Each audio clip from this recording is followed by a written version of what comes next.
Okay, welcome to the next talk. The talk title is The Basics of Message-Driven Systems. My name is Alex Lawrence. Despite my name, I'm not a native speaker, so forgive me my German English. Yeah, so let's jump into it. So what do I mean by system when I talk about message-driven system? So we heard this today in other talks also. You could imagine something like this. You have a user, you have potentially other systems, they are interacting with the system somehow. And the system is basically a collection of related capabilities that revolves around a domain, potentially a business domain. So you could also say there are capabilities enclosed in the system, product capabilities. So we had this other talk, we could say it's a software product, for example. Normally for users, when we talk about systems, they are designed to solve one or more specific problems for users. Okay, what are the parts of a system or the parts of a product? Normally you would want to divide your domain into one or more contexts. In terms of domain-driven design, you would call them bounded contexts. So it could be something like this. So you have your system and it's composed of some subordinate parts. Typically, you have one core area, which you can see here as depicted as context A. Then you might have some supporting areas and also generic areas. And the core area is really the most important part of your system, where you spend most of the effort on, and what's really the strategically most important part of the product. And then there are other areas that may also be specific to your product, they are supporting. And then there might be more generic parts that you find also in other systems in a very similar way. So what's important about these are conceptual boundaries. So I'm not talking about organizational units like teams or technical units like services or something like that. These are conceptual boundaries that are concerned with specific capabilities of the whole domain. But often those align with those structures. So when you say you have your domain, your business domain, and you have individual bounded contexts there, then it's not uncommon that you also have similar technical units and organizational units like teams. And normally, when you have bounded context, at most there's one team maintaining one context. So let's put this into a simple example. You could say that if you have an e-commerce system, that this might be a collection of those 5 contexts. So this is just a simplified example where you have a product catalog, you have an identity and access context, then a order context, a payment context, and a delivery context. Here the question would be, because I showed this in the last slide, what would be the core? This really depends on your business and on your product. In one case, it could be a product catalog, so you want to build a very broad product catalog and offer as many items as possible. For another product, it could be that you want to optimize the delivery process so that the customers get their products as fast as possible. Or it might be that you have a very smooth ordering process. So it could be anything. It could also shift. So you could start out with a product where you first focus on your product catalog as the core, and then you transition to the delivery process, for example. Okay, so when I talk about systems or products and I talk about bounded context, how does this relate to monolith or microservices? So are we talking about one or the other? And that's exactly the answer. So it could be both, it could be either or, and it can be a combination. So this is important to see that when you have your domain, you have your business domain, you identify your context, it doesn't really or doesn't automatically relate to a certain system architecture, to a certain setup, but it can be anything. And it's often a combination. Maybe you start out with a monolith. Maybe you build this one system. Maybe you want to later break it up into microservices. If your system grows, there could be a monolith within the whole system that is a combination of multiple contexts. And this is one of the common misconceptions when we talk about message-driven systems, that you could only do this with microservices. And this is very important. So let's apply this to the e-commerce example. Let's assume we want to build this as a collection of microservices. So you could say that every context you have is mapped to exactly one service. So you would have the product catalog service, you would have the order service, and so forth. And this is a pretty typical layout. You have your business domain, and then you just separate it, and you say, okay, these are services I have, so it's one-to-one aligned with the context. What this helps with is that you gain organizational and technical autonomy, because individual teams can maintain their own services and can deploy autonomously, and they might even use separate technologies. So yeah, you have separate runtime units basically. What the challenge is here, that you have operational complexity. Because you have these individual runtime units, you need to maintain them separately. So this is harder compared to the alternative, which is a modular monolith. So you could take the same context you have, the conceptual boundaries you have, and you can put them inside one monolithic system. So it pretty much looks like this. The difference is here you have separate runtime units, but in the monolith case, you have separate modules. So this could be one executable, one runtime unit basically, and it's separated by the bounded context. What this gives you is that it's normally easier to start with when you build a system. It might also be easier to operate, but at the same time, it requires more discipline that you don't violate those boundaries. Because if you have a system that's made up of microservices, it's very hard to, from one context, reach into the internals of another. While you have this modular monolith, which is potentially one code base and one runtime unit, it's very easy to violate those boundaries. Yeah. Okay, so why am I talking about those different options? When you dissect your business domain into different contexts, then you have those clean boundaries, but you need to integrate those parts. And how can you integrate those parts? So again, picking up the example of the e-commerce system, you might have different connections here, so it doesn't really matter how those connections are, like what the details of those connections are, but you know that there are separate parts of the system or parts of your domain that need to interact with each other. So for example, the order context might need to know for a particular order which products are in the order, or it might need to interact with the payment part in order to see what the payment status is of a particular order. And you can do those integrations in different ways. And you may know those different options already. So there's, I think, this is even the Enterprise Integration Patterns book that mentions those different options. So what you could do is you could have file transfer or shared files. So the different, let's assume those are different services. You could say there are files that the services can share with each other.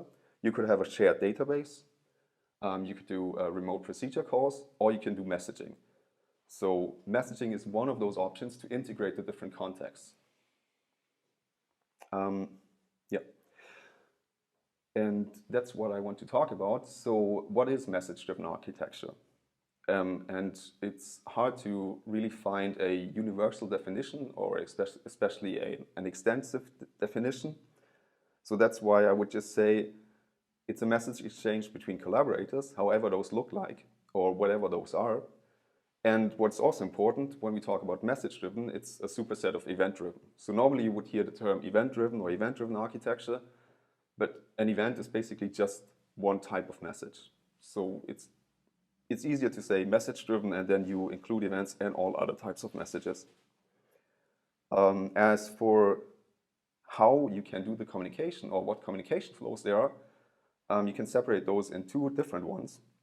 Sorry. The first communication flow is that you can have a one-to-one communication where you have one sender that's sending messages through a channel to one receiver. Or you could have one-to-many, where you have one sender that sends messages through a channel to multiple receivers. And in case you're unfamiliar with the term channel, you could also say topics.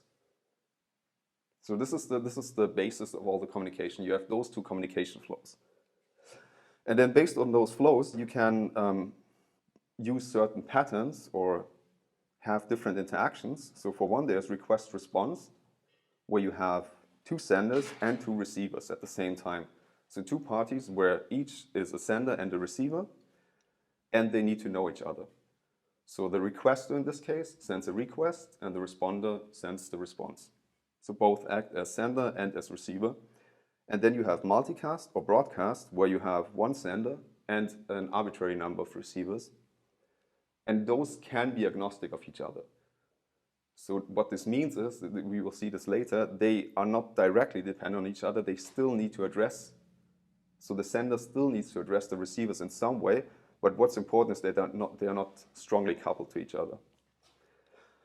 And these are just patterns, so any collaborator or any part in your system can participate in request response, can participate in multicast or broadcast at the same time. So how do we achieve this? The most important component in the setup is a message broker. You might also notice as an event bus, maybe as a message log, depending on what technologies you're using in your system. But the concept is basically the same, and it's most typically called message broker. So you have the central component, and there are participants or parts of your system that can send messages to the broker. And then you have receivers that can receive the messages. And those messages, as I mentioned previously, are categorized into channels or topics. So senders can choose to put messages in specific topics, and receivers can then listen to those topics or subscribe to those topics and receive the messages. And what's also important here is that those receivers, the senders and the receivers, they are logical components. So it doesn't really say this is one particular runtime unit or this is one particular instance. So it could be that your receivers are multiple instances, and the messages are distributed between those instances. And this is basically the setup you need for a message-driven exchange of different components of your system, whether it's microservices or whether it's modules in a modular monolith, and they still exchange messages via a broker. So what do we get from that? And this is really the important part. Sorry, I forgot to mention one thing. What's important here, these are not optional notifications, but it's required that you have guaranteed delivery. So when you have a sender and receiver and you have this message exchange, it must be guaranteed that the messages arrives at the sender, at the receiver. Normally what you will aim for is an at least once guarantee, meaning that each message can arrive one or multiple times. In the default operation, it will only arrive once, but the receivers must be prepared to deal with duplicates. Okay, so what do we get from that? Most importantly, loose coupling. And what does that mean in the context of message-driven systems? So for one, we have no direct dependencies, meaning that the different parts of the system can exchange information without directly knowing each other. In the case of request response, you could say they still need to be aware of each other, but only with virtual addresses. So one component does not need to address the other component directly, but it only needs to know how to send a message so it reaches another component. The other thing we get with this messaging setup is that the individual parts can evolve independently. So you have your clean boundaries, you have your contexts, and then you have your messages, which can act as contracts between those components. And what this gives you is that internally your context can evolve. So the implementations can change, the use of technologies can change, even the functionalities can change to a certain point. But the other parts of the system are not affected as long as your contracts stay intact. The next thing is we get temporal decoupling. And what this means is that we temporally decouple the sending from the receiving. So a sender can send a message at any time, independent of whether a receiver or multiple receivers are even available. The only thing that needs to be available is the message broker. So you send the message to the broker. As soon as it is accepted by the broker, the sender is done with the messaging part, and the message broker can relay the messages to the receiver at a later point. This also means that the receivers can process the message at any time, independent of whether the sender is still available. And as I showed in the previous figure about the message broker, what this also gives us that we can scale the individual parts autonomously. So this is especially important. If you have a microservices setup, then you can say one receiver is basically one logical receiver. These could be multiple instances, independent of how many instances the other services are operating. Okay, so now that we know how we can send messages around, the question is, what kind of messages do we want to exchange between the different parts of a system? And normally what you will find are these three types. There are commands, queries, and events. And we will get to them individually in a bit, what they mean. But what is also important, there's a fourth type, which is sometimes implicitly only mentioned with queries, or also with commands, depends. But the fourth type is a response. And this is also important, and you will see in a bit why it makes sense to mention this explicitly. So let's start with commands. Commands are basically an instruction to perform an action, and this action will likely change a state. So this will change the state of a certain component or of a particular part of your system. For a command, there's always one recipient that can accept or reject the command. So it's not given that this command will be executed. It can also be rejected. If it's an invalid command, for example, or if it would be violating an invariant of the system.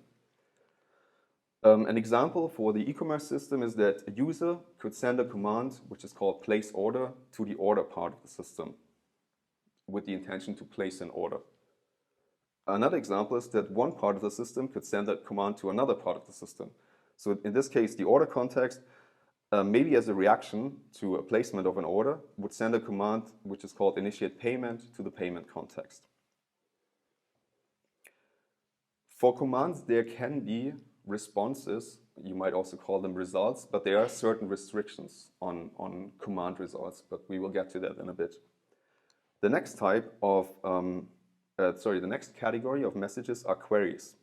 So queries are requests to retrieve data, and there's, similar to commands, there's one recipient to answer the query, but what the difference is to a command is that queries must never change the state.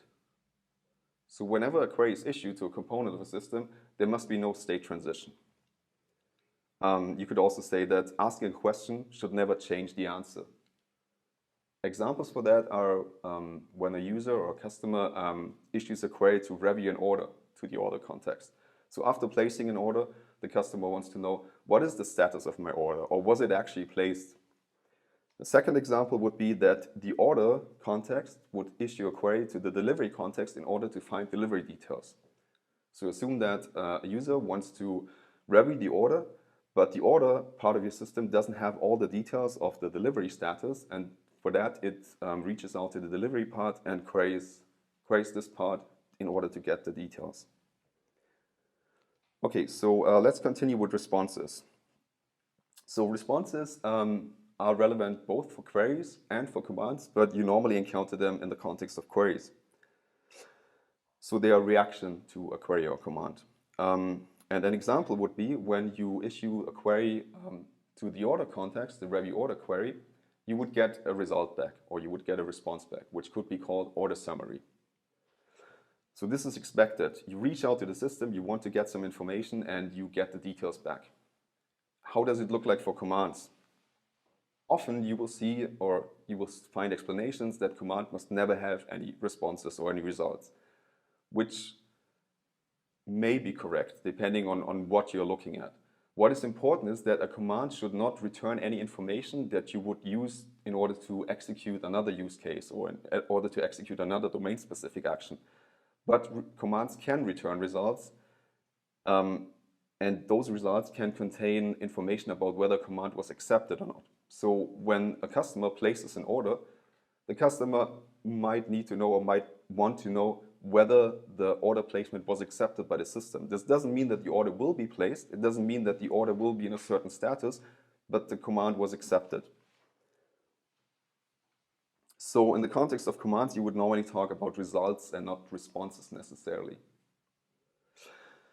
And the final category, and potentially the most important category, is events. Generally speaking, an event is a description of a past change, and there can be any number of receivers for events. So this contrasts with commands, queries, and responses. And most importantly, a system will be dealing with domain events. I won't go into the details of that, but I mean, put shortly, domain events are really describing changes like domain-specific changes or product-specific changes, business-specific changes. And how this looks like, as an example, is if you place an order to your order context, then you might get the event order placed. So instead of having a direct response, a direct result as the execution of a command, what happens instead is that the order context processes the command that is issued by the customer or the user, and then as an asynchronous event or as an asynchronous thing that happens, an event will be emitted. And other parts of the system can listen to this event, can process the event, or maybe it even reaches the user interface via another mechanism to inform the user asynchronously. Another example could be that a command is issued to the payment context to initiate a payment, and then you will get a corresponding event called payment initiated. Okay, so this was it for the introduction of message-driven systems. In case you want to go further from here, or you are wondering where to go from here. So what you should be looking at are different approaches to modeling message-driven systems. So you might have seen the different stickies or the different colors I've been using. Most importantly, what you should be looking at is event storming, which is a workshop format, or basically a modeling format you can use to model message-driven systems. And you will recognize the colors I've been using there. Another approach, which is interesting, is called domain message flow modeling, which is maybe you could say a specialization of event storming, but like a subset. And then, of course, we heard about this today. Domain storytelling is also very well suited if you want to explore the problem space, transition to the solution space also. And there's even an article how to combine domain message flow modeling with domain storytelling. Then there's another approach called event modeling, which is also very interesting, which leans more towards the direction of event sourcing, but it's also something you should be looking at in case you're interested in modeling message-driven systems. And then on the technical side, what I would encourage you to do is just experiment with a message broker. So before building any system, before implementing specific context, you could just go ahead, experiment with a broker, and then see on a system level how you could make different components of your system or different parts of your system interact with a message-driven integration. And for that, you could, for example, use a RabbitMQ, and if you want to set this up, you could operate as a Docker container and probably need less than 100 lines of code to get started, and this would be an easy start. Of course, there are other products and other technologies, but this would be a recommendation how you can get started easily. Yeah, I think that's it already.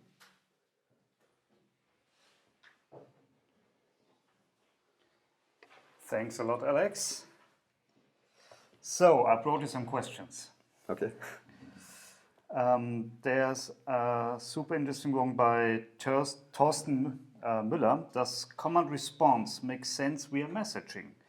To me, it's a one-to-one interaction that is better suited to an API instead of an asynchronous messaging approach. Fair point. You could also say, I mean, on a very high level, messaging and API communication, it's not so different. You exchange messages. Of course, there are situations where you cannot do asynchronous messaging. I mean, you have to resort to synchronous messaging. For example, if you communicate with the client, with the browser.